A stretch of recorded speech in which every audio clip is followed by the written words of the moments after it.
Assalamualaikum warahmatullahi wabarakatuh.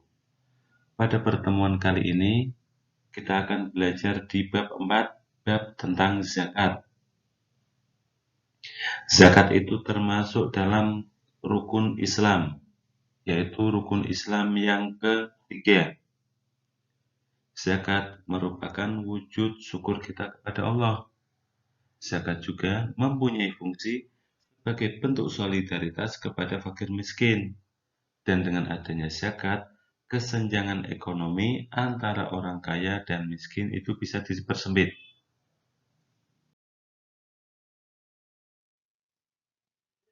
Tujuan pembelajaran pada bab ini yang pertama adalah menjelaskan pengertian zakat dan dasar hukumnya. Yang kedua adalah menjelaskan ketentuan zakat fitrah, dan tujuan pembelajaran yang ketiga menjelaskan ketentuan zakat mal. Selanjutnya, kita harus mengetahui arti zakat terlebih dahulu. Zakat secara bahasa berarti menyucikan. Ada juga yang mengartikan zakat itu adalah baik, berkah, tumbuh, dan berkembang. Sedangkan dalam istilah fikih, zakat memiliki arti sejumlah harta tertentu yang diambil dari harta tertentu dan wajib diserahkan kepada golongan tertentu pula. Maksudnya kayak gini, nggak semua harta yang kita miliki itu boleh dizakatkan. Itu nanti ada ketentuan-ketentuannya, harta yang boleh dizakatkan. Dan orang yang berhak menerimanya itu nggak semua orang bisa menerima. Cuman ada 8 golongan aja, atau sering disebut dengan mustahikin. Dasar hukum melaksanakan zakat terdapat dalam Quran Surat At-Taubah ayat 103. Bismillahirrahmanirrahim. Khudh min amwalihim shadaqatan tutahhiruhum wa tuzakkihim biha wa sholli 'alaihim. Inna sholataka sakanul lahum. Wallahu sami'un alim. Artinya, ambillah zakat dari sebagian harta mereka. Dengan zakat itu, kamu membersihkan dan mensucikan mereka, dan mendoalah untuk mereka. Sesungguhnya doa kamu itu menjadi ketentraman jiwa bagi mereka. Dan Allah Maha Mendengar lagi Maha Mengetahui. Quran Surat At-Taubah ayat 103. Setelah kita mengetahui arti zakat, zakat itu kan ada dua, zakat fitrah dan juga zakat mal. Di sini kita akan mempelajari terlebih dahulu tentang zakat fitrah. Zakat fitrah menurut bahasa adalah zakat kesucian atau zakat jiwa. Sedangkan menurut istilah, zakat fitrah adalah zakat yang wajib dikeluarkan setiap jiwa atau setiap orang yang mukmin di bulan Ramadan. Waktunya yaitu bulan Ramadan. Hukum zakat fitrah itu adalah wajib bagi semua umat Islam, baik itu yang besar, kecil, laki-laki, perempuan, tua, maupun yang muda.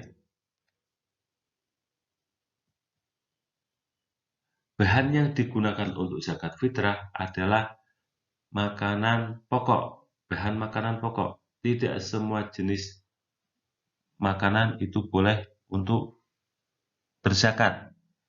Cuman yang boleh digunakan untuk zakat fitrah adalah jenis makanan pokok seperti beras, jagung, gandum, sagu, dan yang lainnya.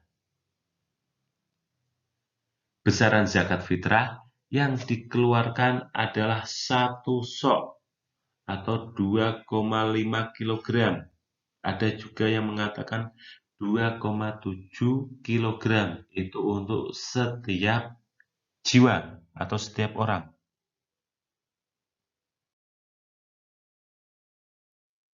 Selanjutnya, ini adalah niat untuk berzakat fitrah. Ada niat zakat fitrah untuk diri sendiri. Nawaitu an ukhrija zakatal fitri an nafsi fardhan lillahi ta'ala. Itu kalau niat zakat fitrah untuk diri sendiri.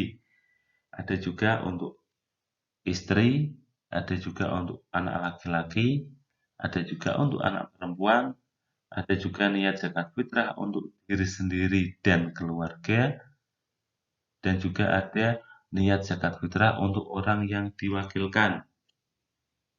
Kemudian bacaan doa ketika menerima zakat adalah ajarakallahu fi ma a'tait wa baraka fi ma abqait wa ja'alahu laka tahura.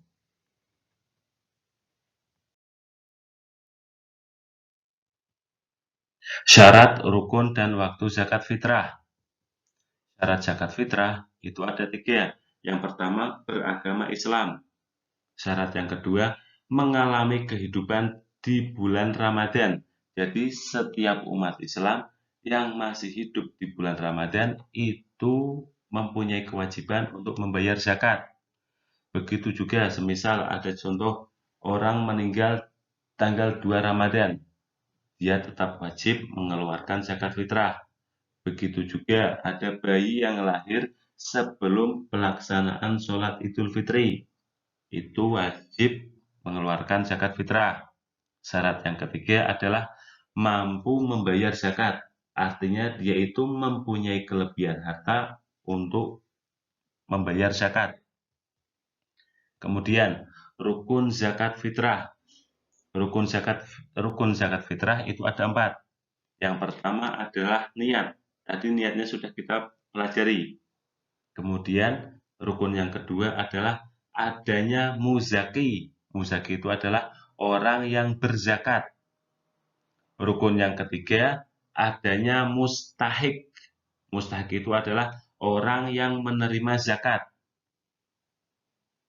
Rukun yang keempat adanya harta yang digunakan untuk berzakat, yaitu jenis makanan pokok. Kemudian waktu zakat fitrah. Waktu zakat fitrah itu ada 3. Yang pertama dinamakan waktu takjil, yaitu waktu pada awal bulan Ramadan sampai akhir bulan Ramadan sebelum maghrib. Itu boleh untuk mengeluarkan zakat fitrah. Waktu yang kedua yaitu dinamakan waktu wajib. Waktu wajib itu kapan? Yaitu sejak matahari terbenam di akhir bulan Ramadan sampai sebelum subuh pada bulan Ramadan. Itu namanya waktu wajib. Waktu yang ketiga itu adalah waktu utama atau waktu afdol, yaitu sejak setelah subuh sampai sebelum pelaksanaan sholat Idul Fitri. Itu adalah waktu-waktu untuk melaksanakan zakat fitrah. Selanjutnya kita akan belajar tentang zakat mal. Zakat mal adalah zakat harta benda. Zakat mal menurut istilah adalah zakat yang dikeluarkan seseorang untuk membersihkan harta yang dimiliki dengan cara memberikannya kepada orang-orang yang berhak menerimanya dengan kadar dan syarat-syarat yang telah ditentukan oleh agama. Ini mengeluarkannya tidak sembarangan, nanti ada ketentuan-ketentuannya. Hukum zakat mal adalah wajib bagi orang-orang yang memenuhi syarat-syaratnya. Syaratnya itu ada 5. Yang pertama, harus beragama Islam. Syarat yang kedua, harus merdeka. Syarat yang ketiga, harta milik sempurna. Maksudnya, harta ini bukan pinjaman dari orang lain atau pihak lain. Memang sempurna milik pribadi. Kemudian yang keempat, harta mencapai 1 nisab. 1 nisab itu apa? 1 nisab adalah batas minimal harta wajib untuk dizakatkan. Kemudian syarat yang kelima adalah sudah 1 tahun dimiliki. Itu adalah syarat wajib bagi orang-orang untuk mengeluarkan zakat mal. Harta yang wajib dizakatkan. Harta yang wajib dizakatkan itu ada 5. Yang pertama adalah emas dan perak. Emas dan perak itu wajib dizakatkan apabila sudah mencapai nisabnya. Nisabnya emas itu adalah 93,6 gram. Ada juga yang berpendapat 85 gram. Kalau nisabnya perak adalah 624 gram. Kalau selama 1 tahun emas dan perak sudah mencapai nisabnya, maka harus dizakati. Kadar zakatnya adalah 2,5% dari harta yang dimiliki. Kemudian, harta yang wajib dizakatkan kedua adalah perniagaan. Harta perniagaan adalah harta yang diperjualbelikan atau yang diperdagangkan. Nisabnya senilai sama dengan emas, yaitu 93,6 gram atau 85 gram selama 1 tahun, dan kadar zakatnya adalah 2,5%. Harta yang wajib dizakatkan yang ketiga adalah peternakan. Peternakan nggak semua peternakan boleh atau wajib dizakatkan. Cuman binatang ternak yang harus atau wajib dizakatkan adalah kambing atau domba, sapi atau kerbau, dan juga unta. Kemudian pertanian. Pertanian ini juga ada zakatnya. Semisal petani beras, jagung, gandum, sagu, dan lain-lain. Nisabnya untuk pertanian adalah 750 kg. Kadar zakatnya adalah 10% apabila tidak ada biaya pengairan. Kalau ada biaya pengairan, maka zakatnya cukup 5%. Khusus untuk pertanian, zakatnya itu setelah selesai panen. Beda dengan harta yang lainnya. Kemudian, ada juga harta yang wajib dizakatkan adalah harta rikas atau harta temuan. Harta ini sudah selama 1 tahun diumumkan dan tidak ada yang memiliki atau tidak ada yang mempunyai. Maka ini sudah secara hukum milik kita, maka wajib dizakatkan. Kadar zakatnya adalah 20% dari harta yang ditemukan. Seiring berkembangnya waktu, ada juga yang namanya zakat profesi. Ini karena profesi zaman sekarang itu gajiannya besar-besar. Ada semisal yang jadi olahragawan, dokter, guru, itu kan gajiannya besar-besar, pengacara, ya, itu maka harus juga mengeluarkan zakat mal. Zakatnya berapa? Sama seperti kadar zakatnya emas, yaitu 93,6 gram. Zakatnya cukup 2,5% saja. Ini ada tabel nisab atau kadar zakat khusus binatang ternak. Setiap jenis binatang ternak itu berbeda-beda kadar nisabnya dan kadar zakatnya. Yang pertama, kambing atau domba. Kalau mempunyai 40 sampai 120, itu zakatnya cukup 1 ekor saja, itu pun yang berumur 2 tahun. Kalau mempunyai 121 sampai 200, zakatnya cukup 2 ekor saja. Jadi setiap bertambah 100 ekor, kadar zakatnya cukup ditambah 1 ekor. Beda juga dengan yang sapi atau kerbau. Apabila mempunyai 30-39 ekor sapi atau kerbau, zakatnya cukup 1 ekor yang berumur 1 tahun. Kalau mempunyai 40-59, berarti 1 ekor yang berumur 2 tahun.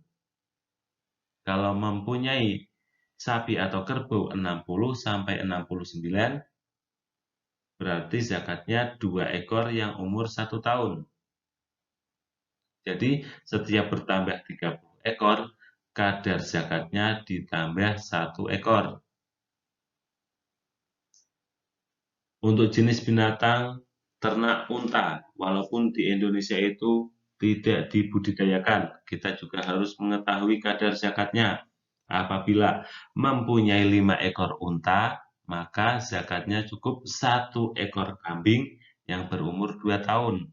Apabila mempunyai 10 ekor unta, maka zakatnya 2 ekor kambing yang umur 2 tahun. Dan juga apabila mempunyai 15 ekor unta, maka zakatnya adalah 3 ekor kambing. Ya, ini tabel ini bisa dilihat dan dipelajari.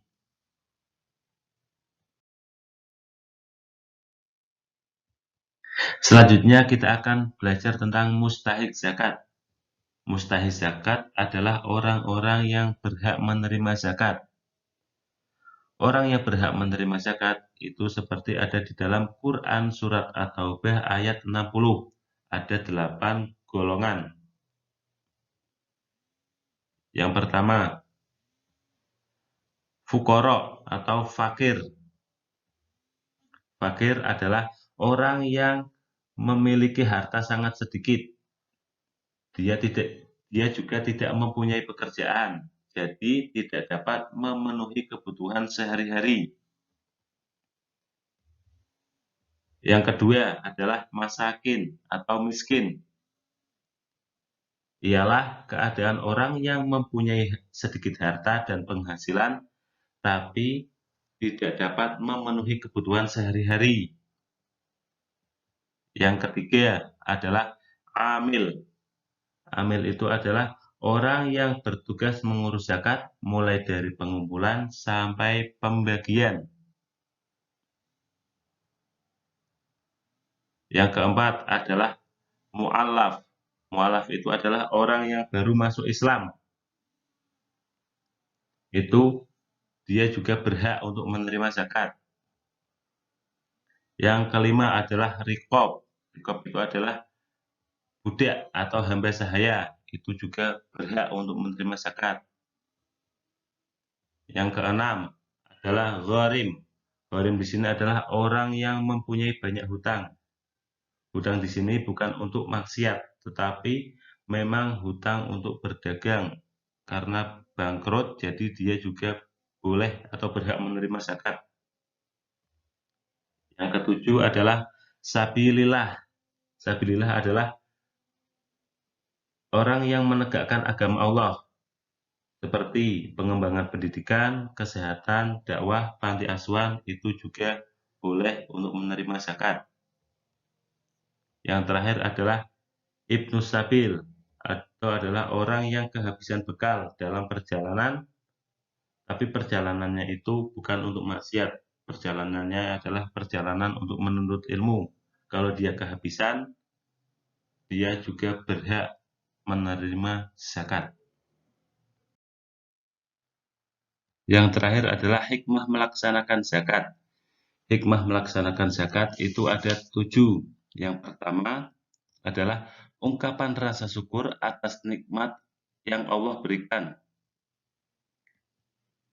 Yang kedua adalah mengurangi kesenjangan sosial antara yang kaya dan yang miskin. Hikmah yang ketiga, menyucikan diri dari dosa dan memurnikan jiwa atau takziyatun nafs. Yang keempat, menumbuhkan sifat dermawan dan mengikis sifat kikir. Yang kelima, alat pembersih harta dan penjagaan dari ketamakan orang jahat. Yang keenam, membantu, menolong, dan membina kaum duafa ke arah kehidupan yang sejahtera. Yang ketujuh atau yang terakhir adalah mewujudkan tatanan masyarakat yang sejahtera, rukun, dan damai. Terima kasih, mohon maaf, dan semoga bermanfaat. Wassalamualaikum warahmatullahi wabarakatuh.